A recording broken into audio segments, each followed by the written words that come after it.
അത് നമ്മൾ ട്രെയിനിൽ യാത്ര ചെയ്യുന്ന സമയത്ത് നമ്മൾ ലഗേജുകളൊക്കെ ഇട്ട് കിടക്കാൻ നമ്മൾ തീരും ട്രെയിനിൽ കയറും. ഈ സമയത്തായിരിക്കും ഇതേപോലെ ഇപ്പോൾ ആളുകൾ നിൽക്കുന്നുണ്ടോ ബാക്കിൽ എന്നതുപോലെ മറ്റേ നീർച്ചയൊക്കെ വരിക്കണം. ആകെ റെയിൽവേയിൽ ആകെ ഒരു 6 അടി വഴി ഉണ്ടാവുക. ജസ്റ്റ് ഇങ്ങനെ പ്ലാറ്റ്ഫോം ഇതിൽ നിന്ന് ഒരു സീറ്റിൽ നിന്ന് മറ്റേ സീറ്റിലേക്ക് പോകാൻ വേണ്ടിയിട്ട് അതിൻ്റെ ഇടയിൽ നമ്മൾ ഇതിൻ്റെ ഉള്ളിലേക്ക് നമ്മളെ സീറ്റ് കയറാൻ വേണ്ടി പോയിരിക്കും. അങ്ങനെ 1-2 ആളുകൾ ഒരു പെട്ടിയൊക്കെ വെച്ച് പോയിട്ടുണ്ടാവും. എന്നിട്ട് അത് എടുക്കാതെ ഇങ്ങനെ കാത്തിരിക്കും. അപ്പോൾ നമ്മൾ ഒരു സാമാന്യ മര്യാദയാണ് നമ്മൾ ട്രെയിനിൽ കയറി കഴിഞ്ഞാൽ നമ്മളെ സീറ്റ് ഏത് ഭാഗത്താണ്, അതായത് 1 മുതൽ 72 സീറ്റ് അല്ലെങ്കിൽ 1 മുതൽ 80 സീറ്റുകളായിരിക്കും ഓരോ ഡബ്ബകളിലുണ്ടാവുക. അപ്പോൾ 1 മുതൽ 40 വരെയാണെന്നുണ്ടെങ്കിൽ അല്ലെങ്കിൽ ഇപ്പോൾ നമ്മളെ സീറ്റ് ഇപ്പോൾ B1 അല്ലെങ്കിൽ S1 ഒക്കെ ആണെന്നുണ്ടെങ്കിൽ ആ 1 to 8 എഴുതി വെച്ചിട്ടുണ്ടോ? ഞാൻ കാണിച്ചു തരാം. 1 to 8 എഴുതി വെച്ചിട്ടുണ്ടോ? അതേപോലെ ഉണ്ടോ?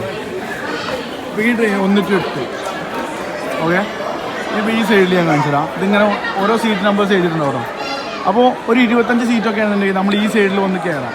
നമ്മൾ ആ തലക്ക് പോയിട്ട് കയറാണെന്നുണ്ടെങ്കിൽ സംഭവം എന്താ വെച്ചാൽ 57-54.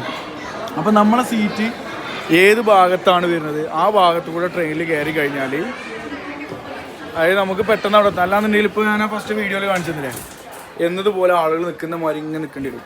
അപ്പോൾ നമ്മളെപ്പോലെ ഇതേപോലെ ഇവിടുന്ന് ഇങ്ങനെ നിൽക്കുന്ന ആളുകളുണ്ടാവും. അവർക്കൊക്കെ ട്രെയിൻ മിസ്സാവും. അപ്പോൾ ആ കാര്യം സൂക്ഷിക്കും. ഓക്കെ.